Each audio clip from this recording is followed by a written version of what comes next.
नमस्कार साथियों, मैं रंजीत चौहान। बी.आर. गवई ने 64 साल पुराना नियम बदल दिया है। अब सीजेआई ने सुप्रीम कोर्ट से मनुवादियों की छुट्टी कर दी है। अब सीजेआई ने ऐसे लोगों को छुट्टी कर दी सुप्रीम कोर्ट से जिनकी सोच मनुवादी है, जिनकी सोच संविधान के खिलाफ है, जिनकी सोच अंबेडकर के खिलाफ है। ऐसे लोगों को सुप्रीम कोर्ट से बाहर का रास्ता दिखा दिया गया है। वो नियम बदल दिया गया जिस नियम के तहत मनुवादी सुप्रीम कोर्ट में, कॉलेजियम में और पूरे संवैधानिक सिस्टम में तांडव करते थे।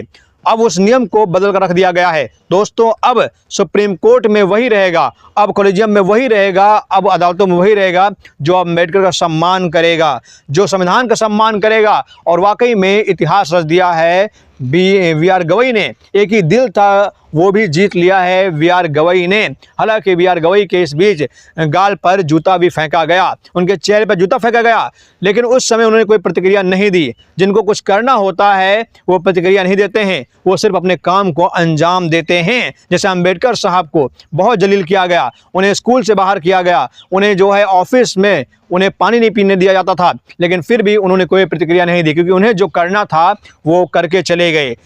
जो उनके अंदर जो काम करने की इच्छा थी वो काम पूरा करके चले गए। इसी प्रकार से बी.आर. गवई हैं, उन्हें जो करना है वो करके जाएंगे। क्योंकि उन्हें पता है कि हो सकता है कि भविष्य में कोई सीजेआई दलित ना बने और किसी सीजेआई दलित को फिर ऐसा मौका ना मिले कि वो दलितों पिछड़ों का जो है सम्मान वापस ला सके। इसलिए आज उन्हें मौका मिला था और उन्होंने दलितों का, पिछड़ों का सम्मान वापस लाकर दिखा दिया। देखिए, आपके सामने एक खबर दिख रही है, मैं चाहता हूँ उस खबर को ध्यान से देखिएगा। देखिए, लिखा हुआ है सीजेआई ने बदला 64 साल पुराना नियम, अब सुप्रीम कोर्ट में मिलेगा ओबीसी को आरक्षण। दोस्तों देखिए, भारत के सर्वोच्च न्यायालय ने पहली बार अन्य पिछड़ा वर्ग ओबीसी को अपने कर्मचारियों की भर्ती में आरक्षण देने की घोषणा की है। यह ऐतिहासिक कदम पूर्व मुख्य न्यायाधीश डी.वाई. चंद्रचूड़ और वर्तमान मुख्य न्यायाधीश बी.आर. गवई के नेतृत्व में उठाया गया है। 3 जुलाई को जारी एक राजपत्र अधिसूचना में बताया गया कि अनुच्छेद 146(2) के अंतर्गत प्राप्त अधिकारियों का प्रयोग करते हुए 1961 के सुप्रीम कोर्ट ऑफिसर्स एवं सर्वेंट सेवा और आचरण की शर्तें नियमों में संशोधन किया गया है।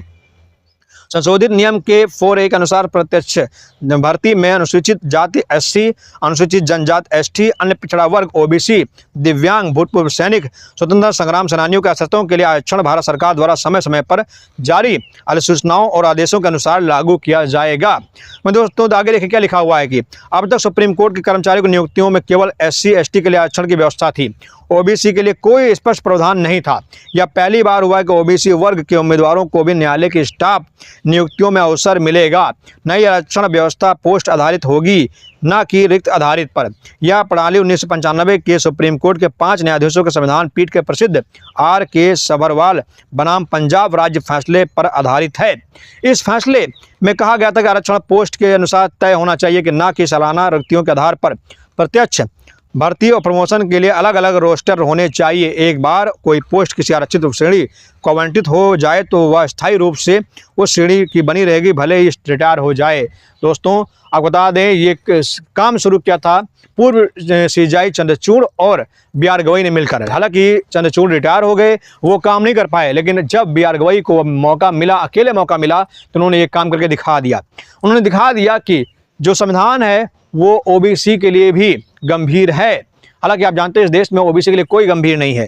एससी एसटी को तो सम्मान मिलता है, उन्हें उनका हक मिलता है, लेकिन ओबीसी को सम्मान बिल्कुल नहीं मिल रहा है, क्योंकि ओबीसी की बहुत सारी कमियां हैं। ओबीसी अपने आप को बहुत बड़ा 30 मार खान समझते हैं, इसलिए ओबीसी के लिए भी बी.आर. गवई ने बहुत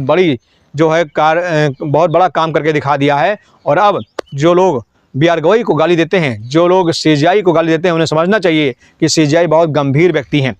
सीजेआई साहब कुछ भी कर सकते हैं, उन्हें सिर्फ सपोर्ट मिलना चाहिए। उन्हें राष्ट्रपति अगर मुर्मू को सपोर्ट मिल जाए तो देश में अलग क्रांति ला सकते हैं, वो देश में एक नई रोशनी ला सकते हैं वो। लेकिन बस उन्हें राष्ट्रपति मुर्मू का सहयोग मिलना चाहिए और देश के तमाम करोड़ों लोगों का आशीर्वाद मिलना चाहिए, तभी वो बड़ा काम कर सकते हैं। लेकिन वरना आप जानते हैं कि इस देश में मनुवादी कितने हावी हैं। देश के बड़े बड़े पदों पर, बड़े बड़े पोस्टों पर आज मनुवादी हावी हैं। आप कोई विभाग से उठाकर देख लीजिए, कोई विभाग उठाकर देख लीजिए, हर जगह आपको मनुवादी सोच के लोग मिलेंगे। लेकिन अब वो नियम बदलने जा रहा है, क्योंकि मनुवादियों की छुट्टी होने जा रही है। और अब धीरे धीरे अगर सीजेआई साहब की तरह अन्य जो है अधिकारी भी ऐसा सोच रखने लगें तो मनोवादियों की छुट्टी हो जाएगी और संविधान को मानने वाले लोगों की नियुक्ति हो जाएगी। धन्यवाद। जय हिंद, जय भारत।